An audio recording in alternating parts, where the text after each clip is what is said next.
Hace unos meses fui de vacaciones a la playa, pero no sé nadar y casi me ahogo. Un amable chico me rescató y me dio respiración boca a boca, gracias a eso sobreviví. Pero igual lo demandé por tocarme sin mi consentimiento. El sonido del mar todavía me retumba en los oídos, pero lo que de verdad me ahoga no es el agua, son las miradas. El juez me miró como si yo fuera el problema, como si pedir respeto fuera un capricho, y afuera había gente riéndose, grabándome, diciendo que yo arruiné la vida de un héroe. Yo tenía las manos frías, el pecho apretado, y la garganta seca de tanta explicación repetida. Lucas estaba ahí, con la cara de mártir perfecto, y a mí me ardía la piel de solo recordar sus manos encima de mí cuando yo no podía ni moverme. Y antes de que me juzguen con su moral de bolsillo, les voy a contar el origen de todo esto. Yo fui a la playa porque me lo merecía. Punto. Había sido un año pesado, de esos donde una siente que el mundo la empuja y una igual se mantiene de pie, y yo quería arena, fotos lindas y la sensación de me escapé.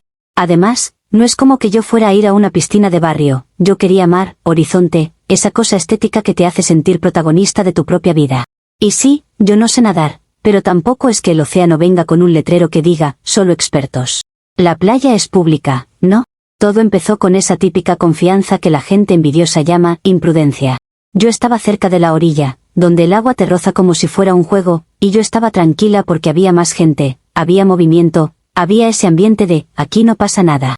En mi cabeza, el peligro es para los que se van lejos, para los que se creen delfines. Yo solo quería mojarme un poquito, sentir el agua, grabar un vídeo, nada dramático. El drama, obviamente, decidió buscarme a mí. En un segundo, sin exagerar, sentí que el piso desapareció. Una ola me jaló como si me hubiera agarrado del tobillo, y yo tragué agua con esa desesperación fea que no se ve en películas, donde una no se ve glamurosa ni valiente. Empecé a manotear, pero manotear no sirve cuando el cuerpo entra en pánico y la garganta se te convierte en un embudo de sal. Yo pensé que la gente iba a reaccionar, porque uno asume que el mundo tiene reflejos cuando ve a alguien ahogándose, pero lo primero que vi fueron caras y celulares. Yo recuerdo flashes, como fotos mal tomadas, alguien gritando algo, una sombra acercándose rápido, y un brazo que me agarró por la cintura con fuerza. No fue un rescate delicado, fue un agarre bruto, de esos que te dejan morado, porque el tipo literalmente me arrancó del agua como si yo fuera un saco. Sentí mi cuerpo chocar contra algo, creo que su pecho, y el aire se me fue de golpe. Quería toser, quería gritar, quería hacer cualquier cosa menos seguir tragando agua. Me sacaron a la arena y ahí vino la parte que todo el mundo romantiza. Yo estaba tirada, tosiendo como si me estuvieran vaciando por dentro, y alguien se arrodilló junto a mí. Ese alguien era Lucas, un chico de esos que se ven sanos, atléticos, correctos, como si la vida no los hubiera ensuciado nunca. Tenía la cara concentrada, esa seriedad que después entendí que era su postura de, yo sé lo que hago. En ese instante yo no lo conocía, solo veía una figura encima de mí, demasiado cerca. Yo no sé cuánto tiempo pasó, porque cuando estás medio fuera de ti, el tiempo se vuelve una goma. Sentí presión en el pecho, fuerte, repetida, y el mundo se hizo ruido. Luego sentí su boca. Sí, su boca. No un beso bonito, no una escena, sino esa invasión directa, húmeda, que te toma por sorpresa porque tú estás indefensa. La gente después dice, respiración boca a boca, con una tranquilidad absurda, como si las palabras le pusieran consentimiento automático a lo que te hicieron. Cuando reaccioné un poco más, el aire entró como cuchillo, y empecé a llorar sin querer. No era gratitud, no era ternura, era shock. Mi cuerpo temblaba, mi piel estaba pegajosa de arena, y yo solo escuchaba voces mezcladas con el mar. Lucas me hablaba, creo que me decía que respirara, que estaba bien, que ya pasó. Pero, ya pasó, no borra lo que se siente cuando despiertas con alguien encima de ti y no recuerdas haber dicho, sí, a absolutamente nada. La gente se acercó como si yo fuera un espectáculo y él fuera una estrella. Yo veía cómo lo miraban con admiración, cómo le daban palmadas, como alguien dijo algo como, ¡qué héroe! Y claro, en el mundo, el que salva siempre es santo, incluso si para salvar decide cruzar límites sin preguntar.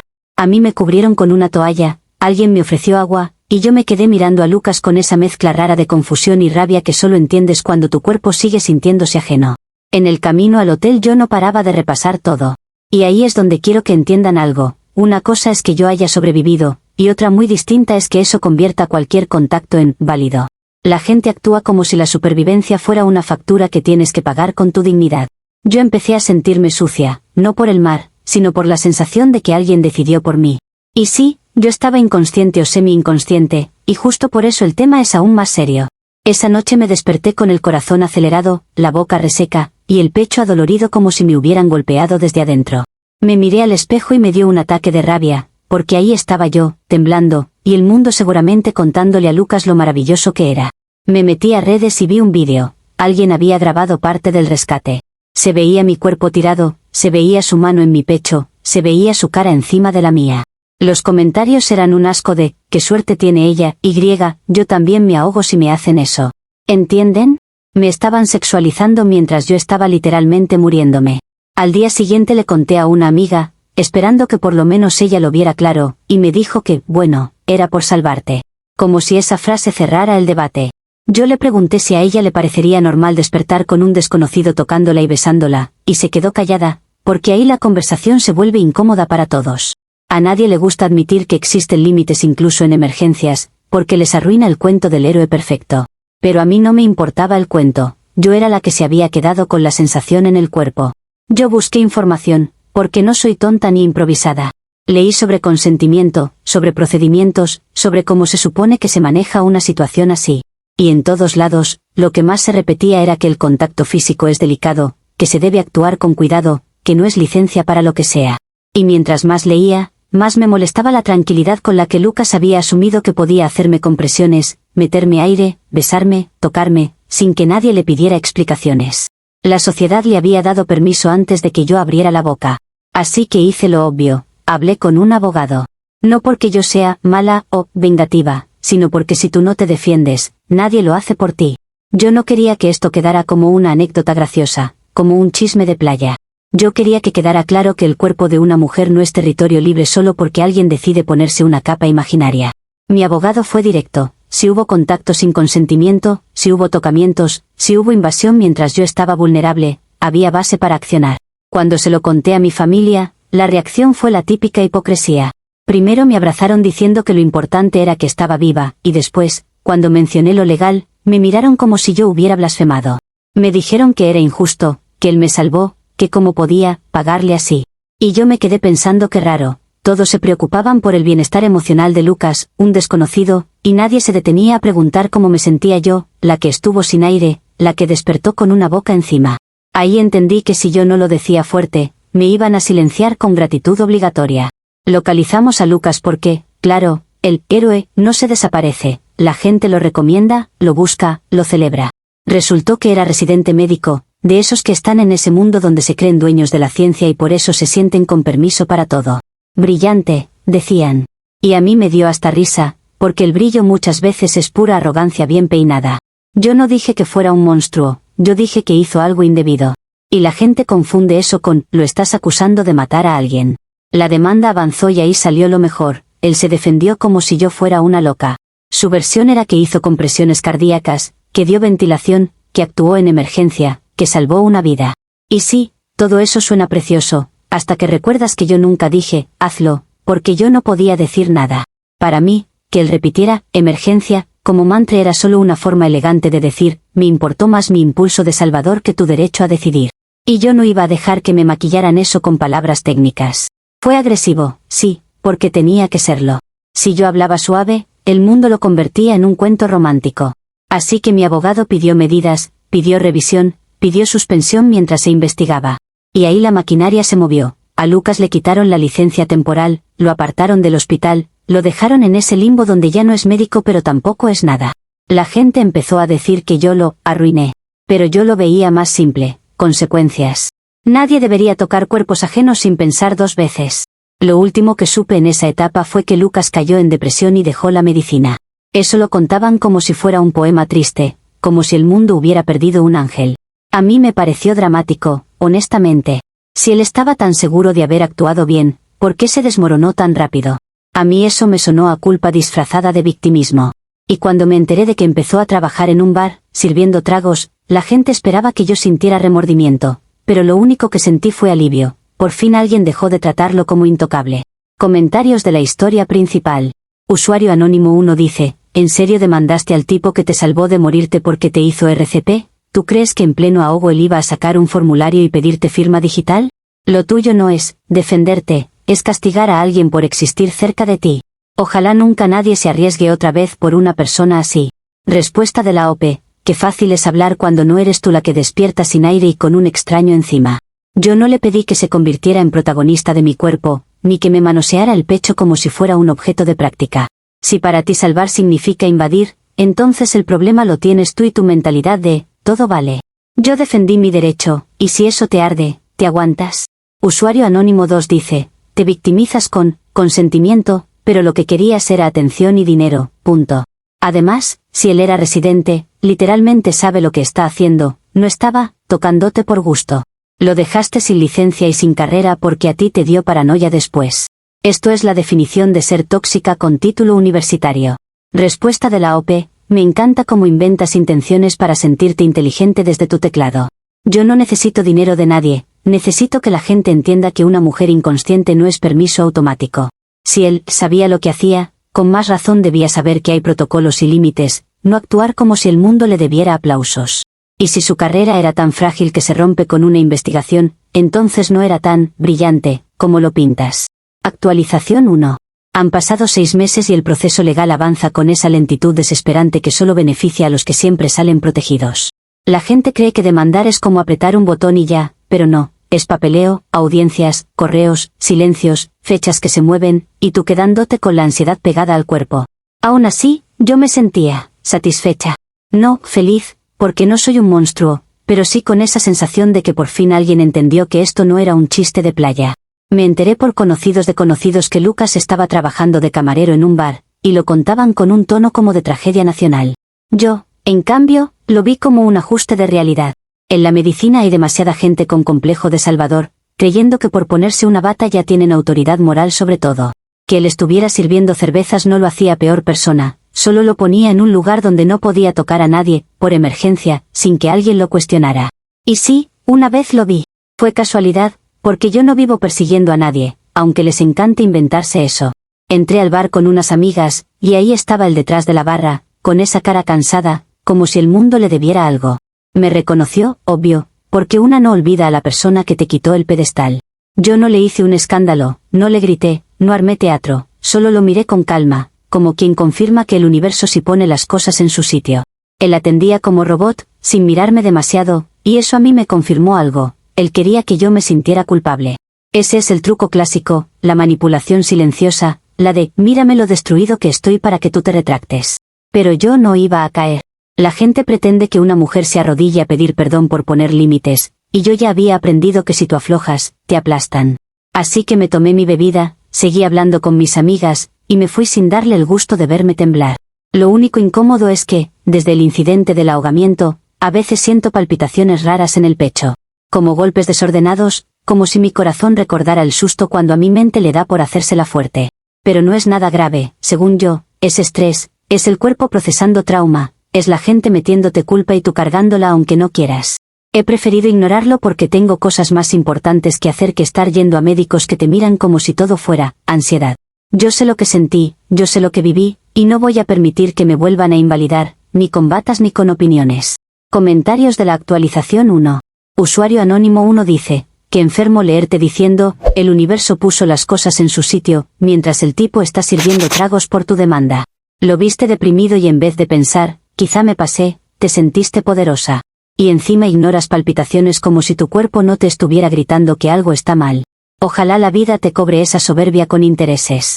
Respuesta de la OP, me da risa cómo conviertes mi calma en poder, para poder odiarme con más ganas. Yo no provoqué su depresión, él decidió derrumbarse cuando el mundo dejó de aplaudirle. Y lo de mis palpitaciones no te incumbe, no soy un caso clínico para tu entretenimiento morboso. Si vas a desearle mal a alguien, por lo menos ten el valor de admitir que eso habla más de ti que de mí. Usuario Anónimo 2 dice, lo tuyo es un manual de narcisismo, yo, y el resto que se aguante. RCP implica compresiones en el pecho, ventilación, contacto, no es un masaje erótico, es supervivencia. Y ahora te haces la dura ignorando síntomas, como si la realidad no te alcanzara, ¿vas a demandar al siguiente doctor también por mirarte el corazón? Respuesta de la OP, claro, porque para ustedes todo es narcisismo, cuando una mujer se toma en serio a sí misma. No me interesa tu clase barata de primeros auxilios, me interesa que se reconozca que hay límites incluso en el caos. Y no voy a demandar al siguiente doctor, lo que no voy a hacer es dejar que me traten como muñeca de práctica sin cuestionar nada. Si tu solución para todo es burlarte, quédate con tu cinismo, yo sigo defendiendo lo mío. Actualización 2. Yo estaba en mi casa, un día normal, de esos donde el silencio parece descanso pero en realidad es solo el espacio perfecto para que tu cuerpo empiece a quejarse. Sentí el corazón como si se hubiera vuelto un animal encerrado, golpeando sin ritmo, y pensé que era la misma tensión de siempre, la que me dejó ese episodio en el mar y la que el proceso legal me había pegado encima como una sombra. Me serví agua, respiré hondo, me dije que no iba a entrar en pánico por una palpitación más, porque yo no soy una de esas personas que se derriten por cualquier cosa. Y justo ahí, como si la vida tuviera un sentido del humor enfermo, el dolor me partió el pecho como un golpe seco. No fue romántico, no fue me siento mal, me siento débil y me recuesto, fue un dolor brutal que me dobló la espalda y me dejó sin aire, como si el mar hubiera encontrado la forma de meterse a mi sala. Se me entumecieron los brazos, me sudaban las manos, y la vista se me llenó de puntitos, pero mi cabeza seguía intentando mantener el control, repitiéndose que era estrés, que era una contractura, que era una crisis de ansiedad. Porque claro, a mí siempre me quieren meter en la cajita de está exagerando, y yo me niego a darles ese gusto. Pero el cuerpo no negocia con orgullo, el cuerpo te arrastra. Alguien llamó a emergencias, no sé si fui yo o si fue una vecina que escuchó el golpe cuando me caí, porque en ese momento la dignidad y la memoria se vuelven cosas decorativas. Llegaron los paramédicos y todo se volvió luces, voces rápidas, manos ajenas, palabras que no me gustaron nada como infarto y crítico, porque yo no estaba preparada para que mi vida se convirtiera en un informe. Me subieron a una ambulancia, me conectaron cosas, me preguntaron nombres, alergias, antecedentes, y yo quería responder con firmeza, pero apenas podía hablar. La ironía es que ahí nadie te pide consentimiento con una ceremonia, te agarran, te pinchan, te mueven, porque se supone que están salvándote, y eso, justo eso, me encendía una rabia absurda incluso mientras me dolía todo. En el hospital me llevaron directo a urgencias, y ahí vi a mi familia con esa cara de pánico que siempre me ha parecido dramática, aunque esta vez tenía sentido. Escuché al jefe de cirugía hablando con ellos, explicando que mi condición era grave y que necesitaba una intervención compleja, de esas que no hacen cualquiera, de esas donde el margen de error es mínimo y el tiempo es un enemigo. Y luego vino la frase que me dejó helada por dentro, más que cualquier suero, dijo que el mejor residente que tenían para ese tipo de procedimiento había sido suspendido meses atrás por una demanda legal. Yo no necesité que dijera el nombre para entender el golpe, pero lo dijeron igual, como si el universo quisiera restregármelo. Cuando escuché Lucas, sentí una mezcla de furia y vértigo que no le deseo a nadie, porque es como si te estuvieran empujando la cara contra tu propia historia. Mi familia empezó a hablar rápido, a preguntar, a exigir soluciones, y yo solo estaba ahí, conectada a máquinas, tratando de no desmayarme de miedo mientras por dentro gritaba que esto era injusto. Porque sí, injusto. El sistema que lo suspendió por investigar una queja legítima ahora venía a decirme que lo necesitaba, como si mi vida dependiera de tragarme mis principios. Y lo peor es que vi en los ojos de todos ese pensamiento silencioso de, si no lo hubieras demandado, como si mi derecho a denunciar se hubiera convertido en pecado mortal. Comentarios de la actualización 2. Usuario anónimo 1 dice, te está dando un infarto y aún así sigues haciéndote la protagonista ofendida. El hospital te acaba de confirmar que el que tú arruinaste era el mejor para salvarte y todavía quieres vender esto como injusticia del sistema, y no como consecuencia directa. El karma no es un mito, es tu historial médico llamando a la puerta. Respuesta de la OP. Karma es una palabra barata que usan cuando no tienen empatía y quieren sentirse jueces del universo. Yo no fabriqué un infarto por deporte, y mi denuncia no fue un capricho, fue una reacción a algo real que me pasó. Si el hospital suspendió a alguien, es porque el tema era serio y punto, no me culpen a mí por la fragilidad de su sistema. Y si a ustedes les da placer verme vulnerable, eso dice más de su miseria que de mi caso. Usuario anónimo 2 dice, te estás quejando de que te pinchan y te mueven sin consentimiento, porque te están salvando. Exactamente lo que Lucas hizo contigo en la playa, solo que ahora no puedes demandar al paramédico. Ahora si quieres urgencia, manos rápidas, decisiones sin tu permiso, porque te conviene. Eres la hipocresía caminando con bata de hospital. Respuesta de la OP, hipocresía es simplificar una situación para ganar la X en tu cabeza. Una cosa es una emergencia médica en un hospital con protocolos, equipo, registros y responsabilidad, y otra es un desconocido encima de mí en la arena con gente grabando como buitres. No voy a aceptar que me comparen ambos escenarios como si fueran idénticos, porque no lo son, por más que te excite la idea. Y sí, quiero vivir, pero vivir no significa regalarle la razón a nadie. Actualización 3. Mi familia se movió como si mi vida fuera un proyecto de guerra, y yo no podía hacer nada excepto escuchar y sentir el miedo crecerme por dentro como una fiebre. Los médicos hablaban en voz baja, yo veía sus gestos tensos, y entendí que el tiempo se estaba acabando aunque nadie lo dijera con todas las letras. Mi mamá lloraba, mi hermano caminaba de un lado a otro, y entre esos murmullos salió la idea: encontrar a Lucas. Lo dijeron con un tono como si fuera una misión vergonzosa, como si el nombre quemara, y a mí me dio una rabia fría, porque de pronto el mundo quería que yo tragara mi historia para que todo se arreglara. Descubrieron dónde trabajaba porque, claro, a la gente le encanta hablar cuando se trata de desgracias ajenas. El hospital lo contactó en el bar, y esa parte me la contaron después, pero se sintió como si yo estuviera escuchando una sentencia. Lucas se negó al principio, traumatizado por la demanda, diciendo que no iba a volver a poner su vida en pausa por una persona que lo arrastró por el barro. Yo escuché esa descripción y no me dio pena, me dio indignación, porque otra vez el héroe herido, otra vez la narrativa de que él era la víctima principal. En ese punto yo estaba literalmente en una cama luchando por respirar y aún así el foco era su trauma, su drama, su orgullo. Luego vino la condición: aceptaba volver solo para esa operación, solo por esa vez, solo porque el juramento hipocrático le pesaba más, pero con una exigencia clara, casi como un castigo disfrazado de nobleza. Dijo que la demanda tenía que desaparecer. Cuando me lo dijeron, sentí que me estaban apretando el pecho de nuevo, no de dolor físico, sino de presión emocional, porque era como si me estuvieran obligando a firmar mi propia humillación para merecer seguir viva. Y ahí es donde nadie entiende lo que se siente. No es: ay, qué fácil, firmas y ya. Es tragar orgullo, rabia, principios, todo junto, mientras el cuerpo se te está apagando. Mi familia, desesperada, lo vio como una solución, y empezaron a hablarme como si yo fuera una niña caprichosa que tenía que ceder. Me dijeron que no era momento de orgullo, que ya habría tiempo después, que mi vida era lo primero, que por favor. Me miraban con esa mezcla de amor y reproche que duele más que un insulto directo. Yo quería gritarles que no me estaban pidiendo un favor pequeño, me estaban pidiendo que borrara lo que viví, que aceptara que mi denuncia fue absurda, como el jefe de cirugía lo insinuó sin pudor. Pero la verdad es que cuando te dicen que tu corazón puede parar, tu fuerza se vuelve algo abstracto. Así que sí, acepté. No porque él tuviera razón, no porque yo estuviera arrepentida, sino porque me estaban poniendo una pistola invisible en el pecho y llamándola oportunidad. Firmé lo que me pusieron enfrente con la mano temblorosa y con una furia silenciosa que todavía me quema al recordarlo. Me dije que era temporal, que era estratégico, que era lo que tenía que hacer para sobrevivir, porque sobrevivir también es un acto de poder. Y si Lucas quería su papel de mártir salvador, pues que lo disfrutara, pero no iba a obtener de mí una reverencia. Comentarios de la actualización 3. Usuario anónimo 1 dice: me pusieron una pistola invisible, dice, cuando literalmente el tipo solo puso un límite para no volver a perderlo todo. Esa demanda sí era absurda y el hospital lo dijo, no nosotros. Y aún así lo llamas extorsión mientras estás firmando para que te salve. Tu ego casi te mata, pero sigues actuando como si ganaras.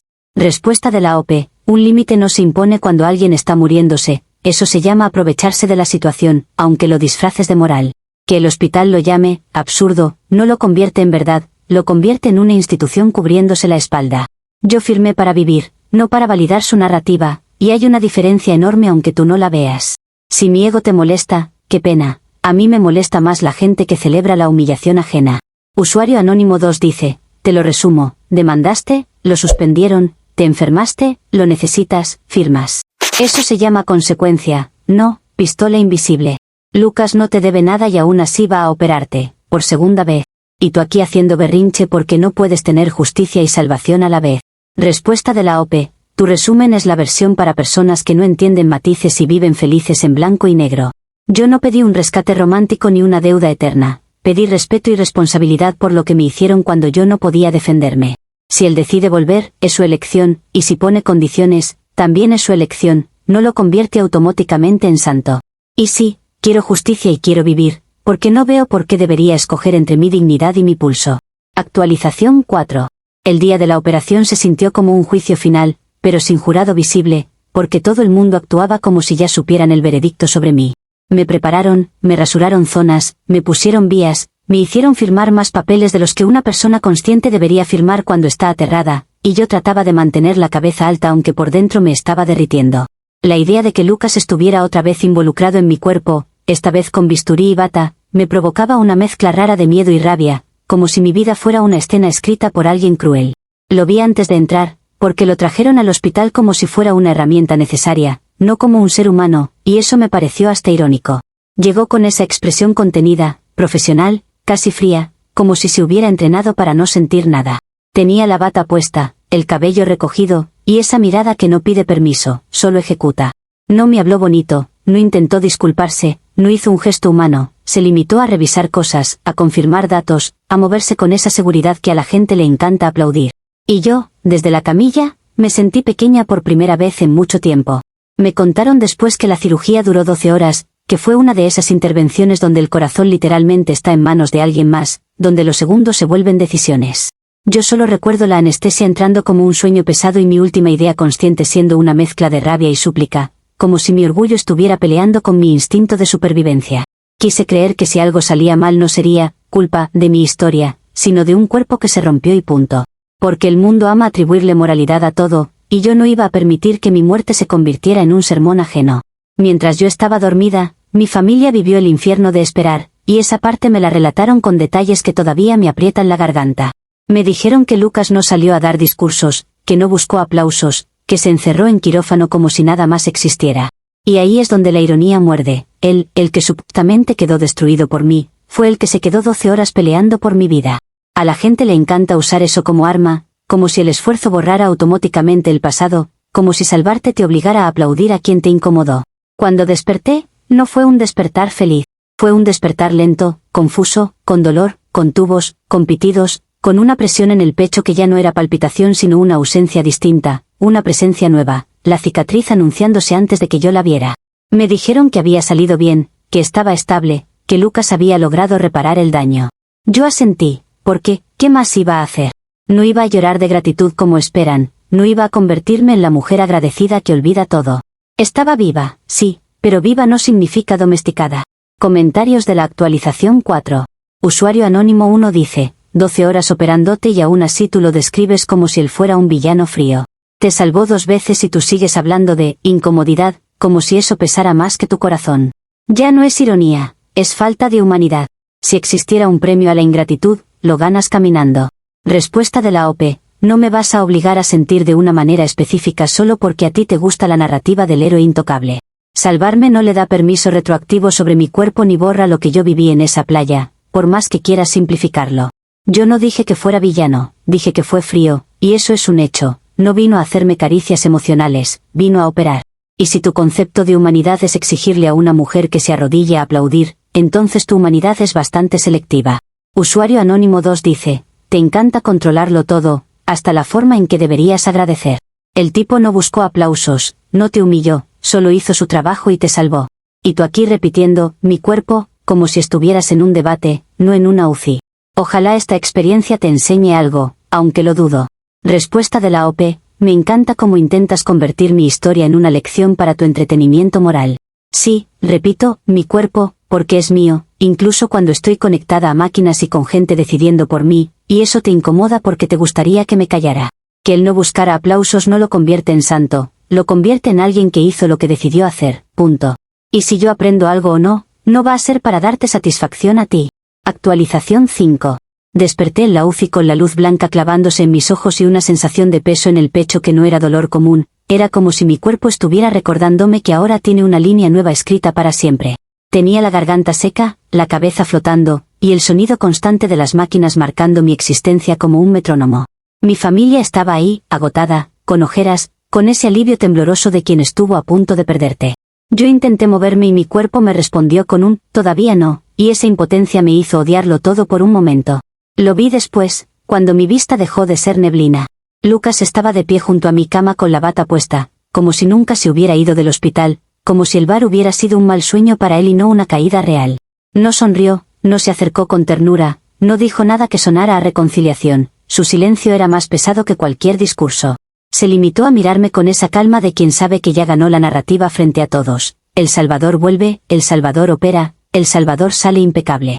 Y yo, ahí, conectada a tubos, era la mujer que tuvo que tragarse su demanda. Lo único que hizo fue dejar documentos en mi mesita de noche. Uno era el desistimiento, el papel limpio que básicamente decía que yo me retiraba, que yo cerraba, que yo desaparecía mi propia voz para que el mundo volviera a respirar tranquilo. El otro era una factura de honorarios médicos tan alta que me dieron ganas de reírme, no por gracia, sino por incredulidad, porque era como si el precio de seguir viva viniera con un recordatorio de quien tenía el control.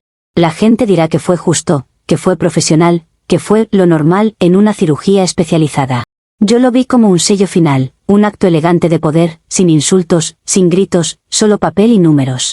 Firmé lo que tenía que firmar porque no me iban a dejar otra salida, y no pienso fingir que fue un acto noble.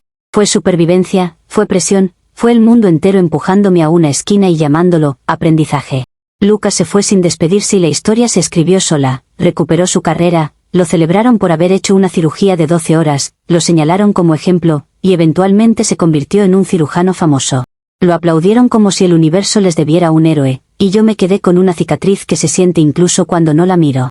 Ahora vivo con esa marca en el pecho que me recuerda, cada vez que me visto, cada vez que me baño, cada vez que respiro profundo, que mi vida estuvo literalmente en las manos del mismo hombre que yo quise obligar a responder. Y antes de que digan su frase favorita, no es que yo aprendí la lección, como un cuento de moraleja barata. Yo aprendí que el mundo tiene una forma cruel de aplastar a quien se atreve a incomodar, y que al final la gente no quiere justicia, quiere historias simples donde el héroe brilla y la mujer que cuestiona queda como villana. Yo sigo viva, sí, pero también sigo consciente de que me hicieron pagar mi supervivencia con un silencio que nunca pedí. Comentarios de la actualización 5. Usuario anónimo 1 dice, el final es perfecto, él te salva, te deja el desistimiento y la factura, y se va sin darte el show que tú querías. Recupera su carrera, se vuelve famoso, y tú te quedas con la cicatriz como recordatorio de tu propia maldad. No es que el mundo aplastó a quien incomoda, es que tú intentaste destruir a alguien por salvarte. Eres la villana y todavía quieres que te aplaudan por respirar. Respuesta de la OP, lo tuyo es poesía de odio, y se nota que disfrutas imaginarme castigada porque te hace sentir en control. Yo no pedí show, pedí responsabilidad, y que tú lo llames maldad, no convierte mi experiencia en mentira. Que él haya triunfado no borra lo que pasó ni transforma automáticamente cada una de sus acciones en santidad. Y si para ti respirar me obliga a agradecer de rodillas, entonces tu concepto de justicia es básicamente sumisión. Usuario anónimo 2 dice, te quedaste viva gracias al hombre que quisiste hundir, y aún así lo llamas acto elegante de poder. ¿Te escuchas? Hasta una factura normal la conviertes en conspiración porque no soportas no ser la víctima principal. Ojalá Lucas nunca más arriesgue su vida por nadie como tú, porque el mundo se llena de Claudies y se queda sin médicos. Tu cicatriz no es castigo, es la firma de tu hipocresía. Respuesta de la OP, me escucho perfectamente, gracias, y me doy cuenta de que ustedes solo entienden el mundo cuando encaja en su guión simplón. No es conspiración decir que un papel y una cifra pueden ser una forma de cerrar una boca. Es observar cómo se ejerce el control sin necesidad de gritar. Si Lucas decide a quién salvar o no, es su decisión, pero no usen eso como amenaza colectiva para callar a mujeres que denuncian. Y mi cicatriz es mi historia, no tu trofeo para humillarme. Puedes intentar convertirla en burla, pero yo sigo aquí, respirando igual.